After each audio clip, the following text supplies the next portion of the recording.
बंबई में जब जब भी फिसाद हुआ तो किसने करवाया? किसने हिंदू मुसलमान की दीवार खड़ी की? किसने बस्तियों को जलाया? किसने मां और बहनों को बरहना किया? किसने हमारी इज्जतों से खेला? क्या बेशक यहां फुटबॉल होता है, लेकिन मुझे माफ करें, अगर अल्लाह इस ग्राउंड के कंकर को, अगर अल्लाह यहां के अतराफ अकनाफ के इलाकों के कंकर को जबान देगा तो वह गवाही देंगे और चीख कर चिल्ला कर कहेंगे कि हां, मुझ पर कभी गिरा था खून मुसलमान मोमिन का जो ला इलाहा इल्लल्लाह मुहम्मद रसूलुल्लाह कलमा पढ़ता था। अरे इस कंकर को तो जबान नहीं, मुझको तो अल्लाह ने जबान से नवाजा है, इसलिए हक बयान कर रहा हूं। हम किसी की परवाह किए बगैर इजहार हक को बयान करते हैं। कभी हमने इजहार हक से मुंह नहीं मोड़ा, मगर यही कहूंगा कि यह किस्सा वो नहीं जो तुम किस्से खां से सुनो, मेरे फसाने गम को मेरी जुबान से सुनो। बड़ा मासूम है हमारा भाई, बहुत जल्दी भूल जाता है, बहुत जल्दी भूल जाता है। क्या भूल गए 90 के फिसादात को? क्या भूल गए 80 के फिसादात को? क्या भूल गए बाबरी मस्जिद के शहादत के बाद होने वाली सरों और सीनों पे गोलियों को? क्या भूल गए टाडा को? क्या भूल गए पोटा को? क्या भूल गए मकौका कानून को? हम सब कुछ भुला दिए। अरे बताओ, अरे मैं गलत हूं, दुनिया भूल गई एक शख्स को, लेकिन मैं नहीं भूल सकता असगर इंजीनियर साहब को। याद होगा फैयाज भाई आपको, क्या जैयत था वो आदमी। सामना अखबार ने आर्टिकल लिखा था, असगर का नाम अजगर बनाकर आर्टिकल लिखा था। क्या असगर इंजीनियर ने आपकी हक की लड़ाई नहीं लड़ी? क्या असगर इंजीनियर ने क्या शिवसेना को बेनकाब नहीं किया? क्या असगर इंजीनियर ने क्या बाल ठाकरे को बेनकाब नहीं किया? अरे उनके किताबों को निकाल कर देखो, पढ़ो, आपको दिखाई देगा। बताया गया उसमें जुल्म हुआ, नाइंसाफी हुई, लेकिन हम आज सिर्फ यही समझते हैं कि नहीं, कल का जालिम, कल का डाकू आज का शरीफ है। वाह, आजमाने वाले को आजमाना जहालत है। रसूलुल्लाह सल्लल्लाहु अलैहि वसल्लम की हदीस है, मोमिन की निशानी कि मोमिन 2 बार नहीं डसा जाता। तो क्या आप फिर से अरे बंबई को मैं सबसे पहले कब आया था? बाबरी मस्जिद की शहादत के बाद के उस भयानक फिसादात में आया था। मुझे आज भी याद है, यह अतराफ के इलाके और दूर के इलाके, क्या आलम था, भूख का क्या आलम था, मुझे याद है। अरे आज मजलिस आपके सामने है, मैं आपको बताना चाहता हूं कि उस वक्त 90 के दहे में मजलिस इत्तेहादुल मुस्लिमीन और हैदराबाद के मुसलमानों ने मुंबई के फिसाद के मुतासिरीन की मदद के लिए 21 लाख रुपया लेकर आए थे। यूसुफ खां, दिलीप कुमार के साथ मिलकर हमने इमदाद की थी, मदद की थी। 26 लाख रुपया गुजरात को दिया था। अरे मजलिस, आपकी आवाज है। अरे हम लड़ते हैं तो किसके लिए लड़ते हैं? आपके लिए। अगर हम अपनी जान को हथेली में लेकर घूमते हैं तो किसके लिए? आपके लिए। क्या हम यतीम हैं? क्या अगर हम मर जाएं तो हमारे जनाजों पे रोने वाले नहीं? अरे मुझे एक बूढ़ी मां है, मेरे 2 बच्चे हैं, मेरी बीवी है, मेरे भाई हैं। अगर मैं मर जाऊं तो मेरे जनाजे पे रोने वाले हैं, लेकिन मौत की परवाह किए बगैर अपनी जान को हथेली में लेकर घूमते हैं। तो क्यों? इसलिए कि हमारी जान से भी अगर अजीज है तो रसूलुल्लाह सल्लल्लाहु अलैहि वसल्लम की सुन्नत, उनकी उम्मत, मेरा भाई, मेरा कलमागो भाई है। आपकी इज्जत, आपका वक़ार, आपकी शान, आपकी शौकत, आपका हक, आपकी नाइंसाफी पर इंसाफ तलब करना और आपकी हक तलफी पर आपके हुकूक को हासिल करना, यह हमारा काम। क्या अल्लाह की दी हुई दौलत की कमी है? क्या इज्जत की कमी है? दौलत है, इज्जत है, शोहरत है, पहचान है, सब कुछ है। तो फिर अब वो क्या है? हां, एक हिरस है, और वो हिरस है तो ये है कि अपने भाइयों के इत्तेहाद की हिरस है। और मजलिस अगर घूमती है, फिरती है तो इत्तेहाद के भिखारी बनकर अपने भाइयों के सामने हाथ फैलाए इत्तेहाद की भीख मांगती है।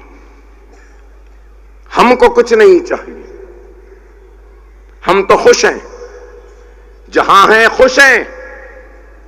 मगर आप बताओ, क्या आप खुश हैं? क्या आप मुतमईन हैं? क्या आप महफूज हैं? क्या आप आराम से हैं? अरे आज ये मुल्क में क्या हो रहा है बताइए। आज अगर कुछ होता है तो आप देखते हैं 10 साल में क्या हुआ। लव जिहाद, घर वापसी, रामजादी या फिर हरामजादे, जेएसआर के नारे, mob lynching, beef ban, beef के नाम पे लिंचिंग, ट्रिपल तलाक, फिर उसके बाद निशाना अगर क्या तो मुसलमानों के मसाजिद, मुसलमानों के शरीयत, निशाना अगर कुछ तो क्या कि किस तरीके से निसाब को बदल लें, तारीख को मस्त कर दें, मिटा दें। अगर कुछ है तो बुलडोजर है, बुलडोजर चले जाते हैं। सीए, एनआरसी है और मुसलमानों का एनकाउंटर है, जुडिशियल कस्टडी में है, पुलिस कस्टडी में है।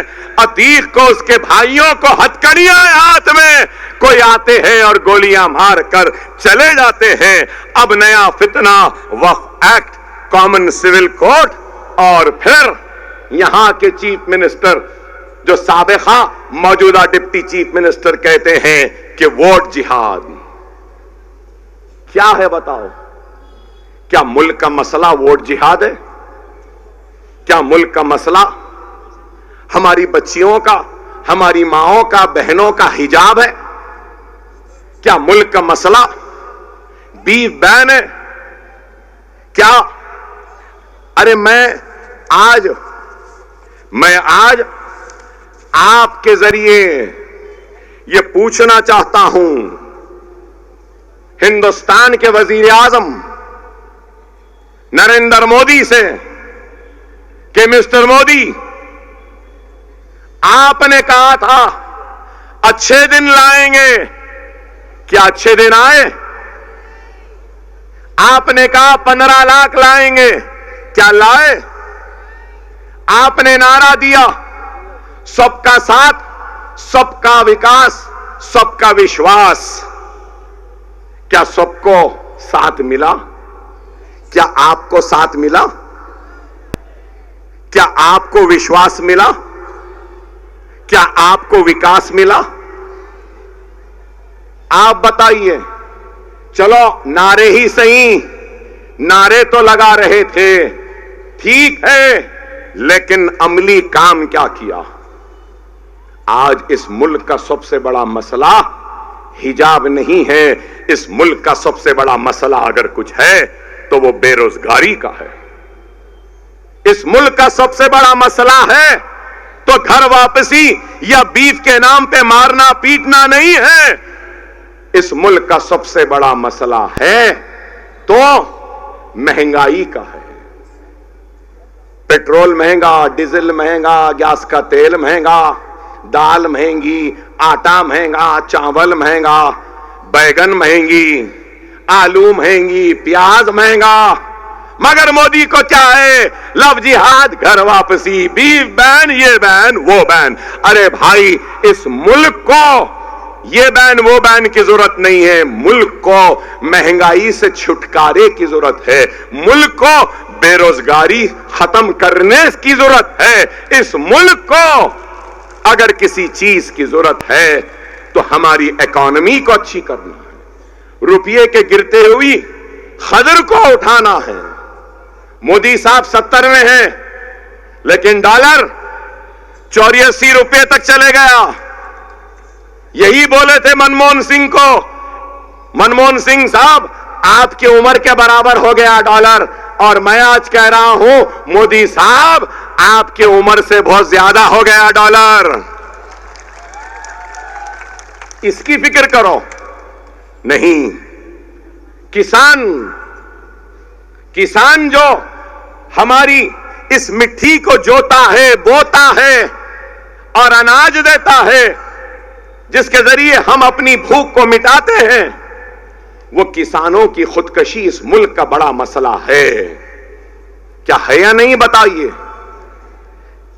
10 साल में कोई मीडिया ये नहीं बताता। हां, अकबर ओवैसी घड़ी देख ले तो बताएगा। यूं देख ली हो, घड़ी देखे। अरे मेरे, घड़ी देखना ना देखना ये मसला नहीं है। 1,12,000 किसानों ने 10 साल में खुदकशी की है। 20,000 महाराष्ट्र में किसानों ने खुदकशी की है। ये मसला है। अपने टेलीविजन पे ये बताओ ना। मिस्टर मोदी, इस पर कुछ तवज्जो दो ना। नहीं देते।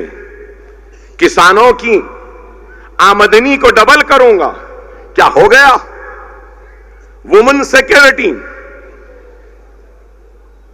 देखिए, आपको सुन के हैरत होगी। यहां पे मेरी मां बहनें बैठी हैं। आपको मालूम कितने रेप्स होते हैं? 30,000 रेप होते हैं। ये रिपोर्टेड है। अनरिपोर्टेड पता नहीं कितने।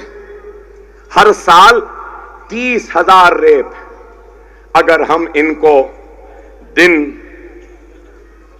घंटों में, मिनटों में अगर ले लें, हर 15 मिनट को एक रेप होता है।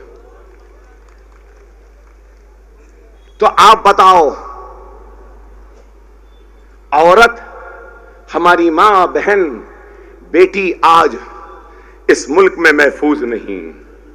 रेप को कम करने के इक़दामात नहीं, रेपिस्टों को सजा देने की बात नहीं, रेप करने वालों को डराने की बात नहीं, मगर मुसलमान बच्चियों को हिजाब के नाम पर तालीम और अपने इस कॉलेज को जाने से रोकते जरूर हैं। अगर मेरी बच्ची पढ़ लेती है तो क्या गुनाह कर रही है? बाहिजाब लड़की अगर कॉलेज को जाती है तो क्या गुनाह है? अरे तुम रेपिस्टों को नहीं रोकते, लेकिन हिजाब के साथ पढ़ने जाने वाली बच्ची को रोकते हैं। आप बताइए कि 16 लाख हिंदुस्तानियों ने इंडियन सिटीजनशिप छोड़ दी। क्या मोदी को इसकी फिक्र है? नहीं है। इनको फिक्र है तो क्या? वक्फ एक्ट, वक्फ बोर्ड की जमीन ले लो। अरे मेरे भाई, वक्त नहीं है अगर वक्त होता ना तो कांग्रेस की तारीख को भी खोल के रख देता, एक नई बहस छिड़ जाती। मैं उस बहस में जाना नहीं चाहता कि 70 बरस में किसने क्या किया, 10 बरस में इसने क्या किया। मैं ये समझूंगा कि ना उसमें ना इसमें कुछ फर्क है। अगर उन्होंने काम किया होता तो अल्लाह की कसम आज हमारे ऊपर ये जालिम मुसल्लत ना होते, ये जुल्म ना होता, ना इंसाफी ना होती।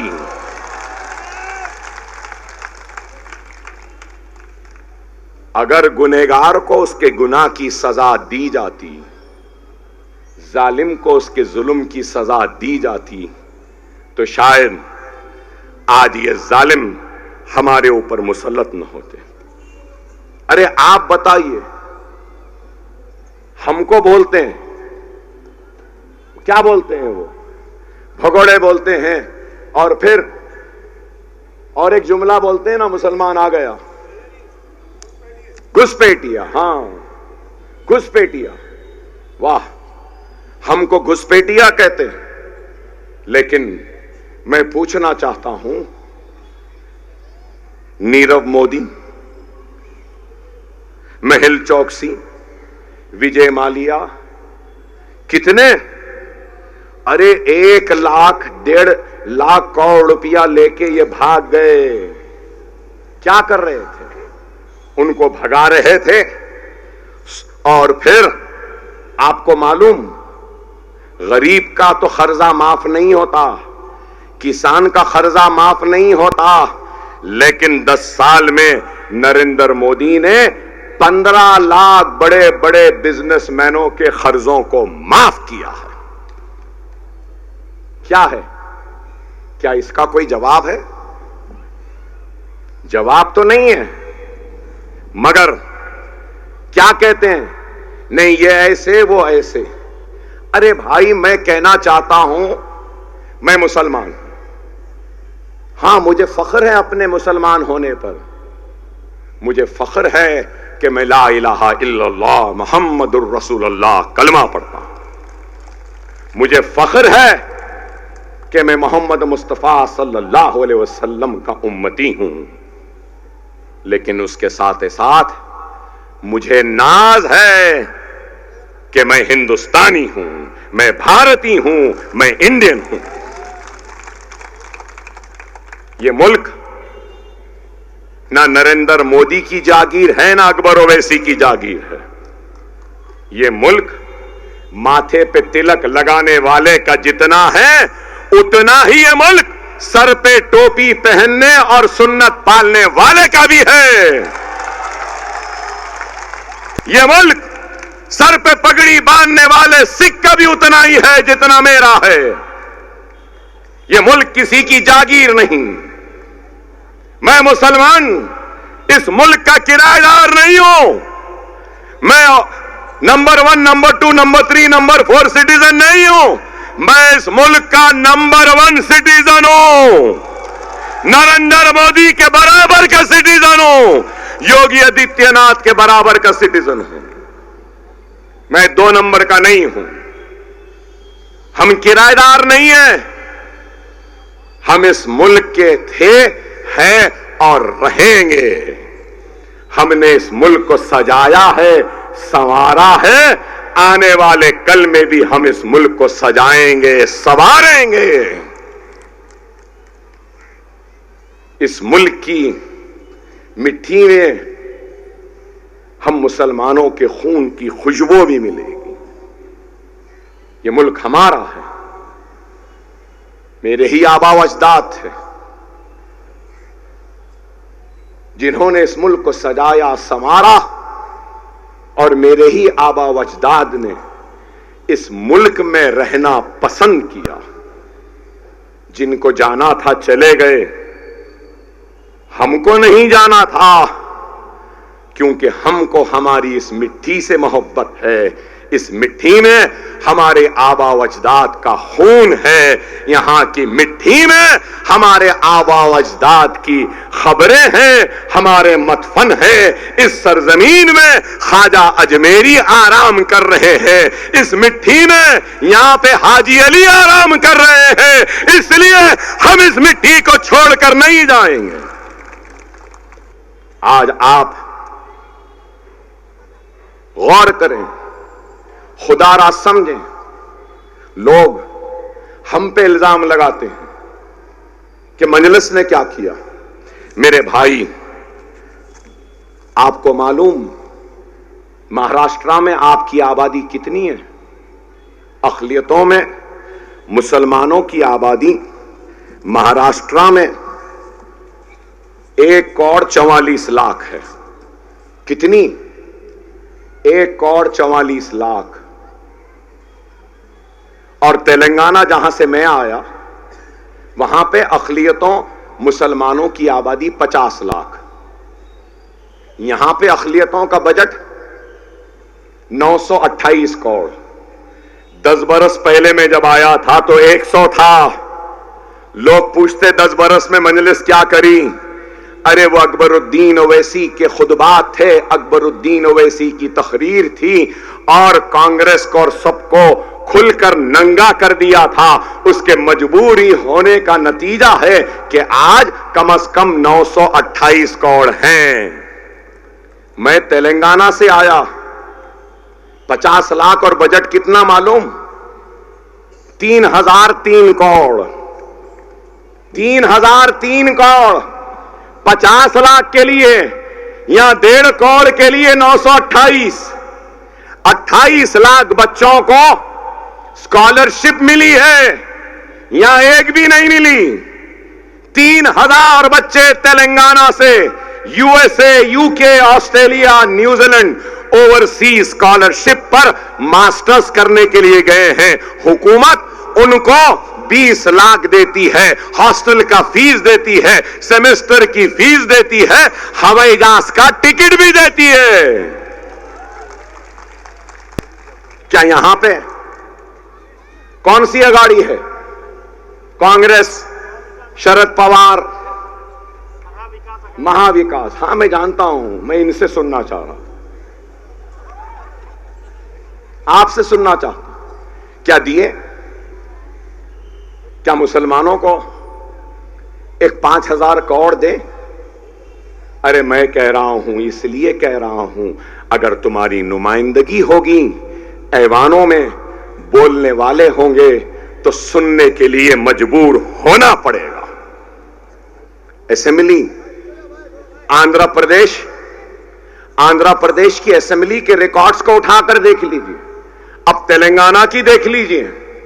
जब अकबर ओवैसी खड़े होता है ना, कोई माए का लाल, मां का जना असेंबली में उठकर हमारी आवाज को दबाने की हिम्मत व जुर्रत भी नहीं कर सकता। क्यों मेरे भाई? ये मेरी ताकत नहीं है, मेरे साथ जुड़े हुए मेरे भाइयों की इत्तेहाद की ताकत है, उनकी दुआओं की ताकत है। इसलिए अल्लाह ने मेरी आवाज में वो ताकत दी है। खुदारा समझो, खुदारा समझो। जज्बाती अंदाज की तकरीर तो मैं कर सकता हूं, दुनिया जानती है। अकबरुद्दीन ओवैसी जब बोलने लगता है तो दुनिया हिलने लगती है, लेकिन मैं आज वैसे खिताब से परहेज कर रहा हूं, इसलिए कि लोग कहेंगे कि फिर आके जज्बाती बात करके चला गया। अरे मैं जज्बात में बहाने के लिए नहीं आया हूं। यहां हैं बहुत सारे लोग, अरे आपको सुन के हैरत होगी, हमारे पास शादी मुबारक भी एक स्कीम है। 1,16,000 हर बच्ची जो हमारी शादी होती है उसको गवर्नमेंट देती है। मालूम आपको?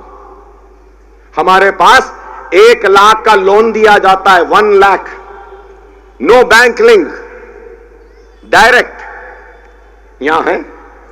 नहीं है। मैं 6 इलेक्शन जीत चुका हूं। कितने? 6। 25 साल का था, पहला इलेक्शन लड़ा, आज 50 साल के ऊपर हूं। कैसे जीत रहा हूं?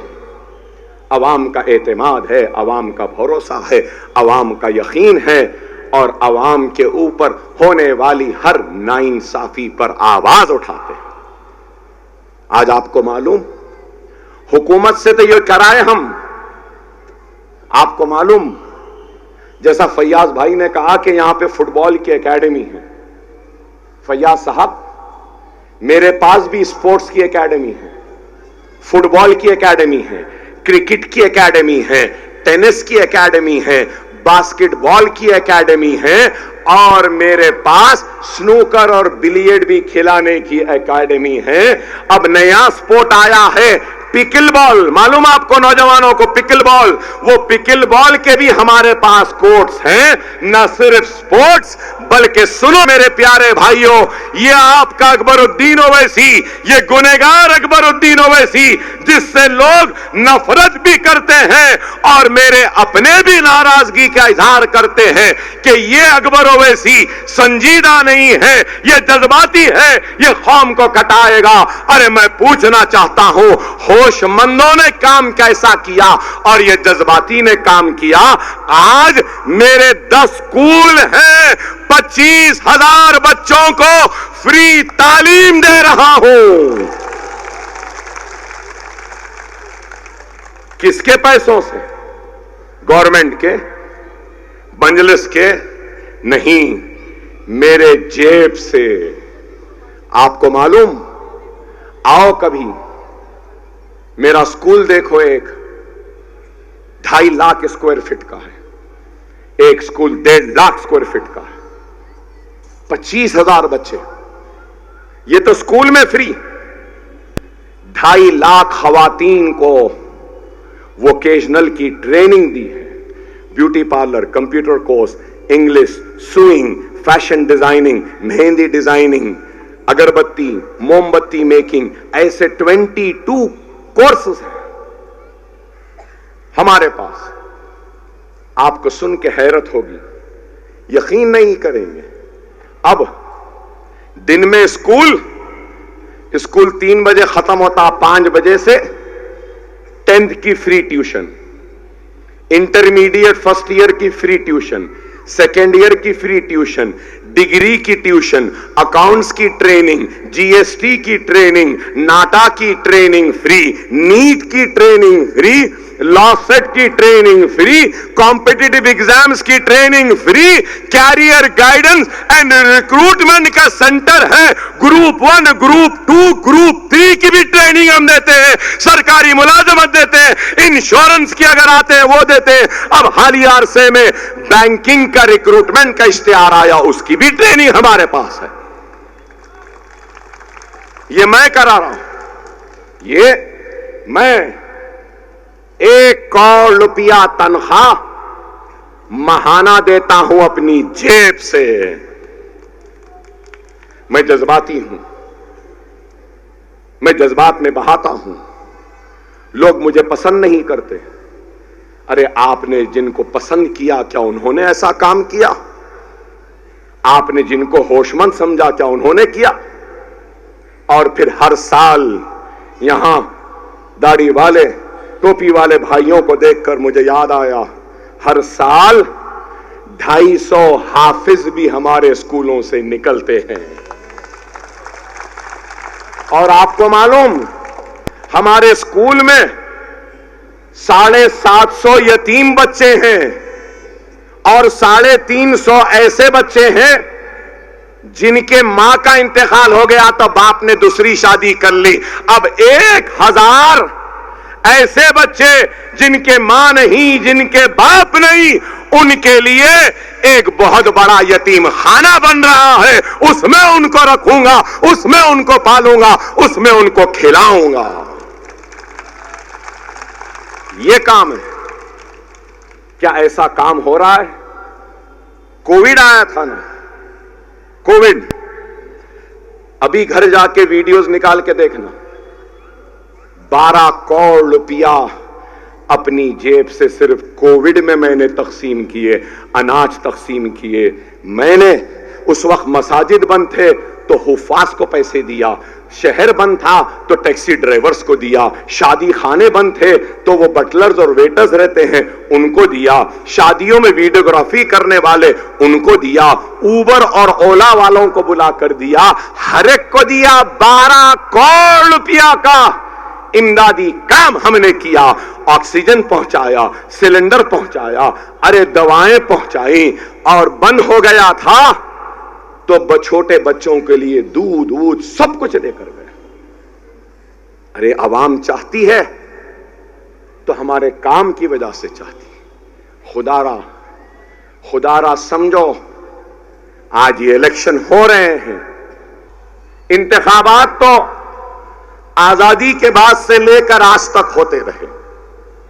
चंद अल्फाज में अगर मैं हिंदुस्तान की 1947 से लेकर 2024 के इंतखाबात को समेटने की कोशिश करूंगा तो यही आएगा मेरे सामने कि हमने जवाहरलाल नेहरू को भी आजमाया, हमने लाल बहादुर शास्त्री को भी आजमाया, हमने इंदिरा गांधी का भी साथ दिया, हमने राजीव गांधी का भी साथ दिया, हमने वीपी सिंह का भी साथ दिया, हमने मुरारजी देसाई का भी साथ दिया, हमने देवेगौड़ा का भी साथ दिया, हमने चंद्रशेखर का भी साथ दिया, हमने आई के गुजराल का भी साथ दिया, हमने पलटकर नरसिम्हा राव का भी साथ दिया और फिर मनमोहन सिंह का भी साथ दिया। अब सवाल यह है कि हमने हर एक का साथ दिया, बताओ कि इनमें से कितनों ने तुम्हारा साथ दिया। अगर आज मैं बयान करूं तो लोग बड़ी नाराजगी का इजहार करेंगे। हमारा हाल तो फुटबॉल की तरह है, कभी इनके पैर में कभी उनके पैर में, और उसके बाद कोई जोरदार गोल मार देता है तो हम आवाज और ताली बजाते हैं, खुशियां मनाते हैं। कब तक इनके उनके पैरों के फुटबॉल बनोगे? आज अकबरुद्दीन ओवैसी अगर आपके दरमियान में आया है तो फुटबॉल नहीं, मजबूत पैर देकर उनको फुटबॉल बनाकर मारने की सलाहियत, वो काबिलियत, वो बेदारगी को पैदा करने आया हूं। यह है, क्या हमारे पैरों में वो ताकत नहीं है? क्या हमारे सीने में जज्बा नहीं है? क्या हमारे में वो काबिलियत नहीं है? क्या हम में वो सलाहियत नहीं है? लेकिन यह है कि कोई हमें प्लेयर बनाना नहीं चाहता, हमको हर कोई फुटबॉल बनाकर रखना चाहता है। लेकिन अकबर ओवैसी आज प्लेयर बनाने आया है और फुटबॉल तुम्हारे सामने है। अब आपको सोचना है कि आपको क्या बनना है। अरे वो कौम जो अपने हक की लड़ाई के लिए बेदार नहीं होती, वो कौम हालात का मुकाबला कैसे करेगी? अरे आज हमारी सियासी मजबूरी का ये आलम है। सुनो मेरी बात को, हमारी सियासी मजबूरी, सियासी लाचारगी, और मैं तो कहूंगा कि सियासी दिवालियापन का ये आलम है कि आज हम अपने कातिलों के साथ जाकर हाथ मिलाने पर मजबूर हैं। हमारी इज्जतों को लूटने वालों को आज हम हमारा हमदर्द समझ रहे हैं। हमारी आबादियों को खाक की ढेर में बदलने वाले जालिमों को हमारा मुहाफिज समझ रहे हैं। वो जो कल के लुटेरे थे, जो लूटते रहे, हम आज उनको हमारा मुहाफिज, हमारा मोहसिन, हमारा हमदर्द समझ रहे हैं। तो यह सियासी दिवालियापन नहीं है तो क्या है बताओ?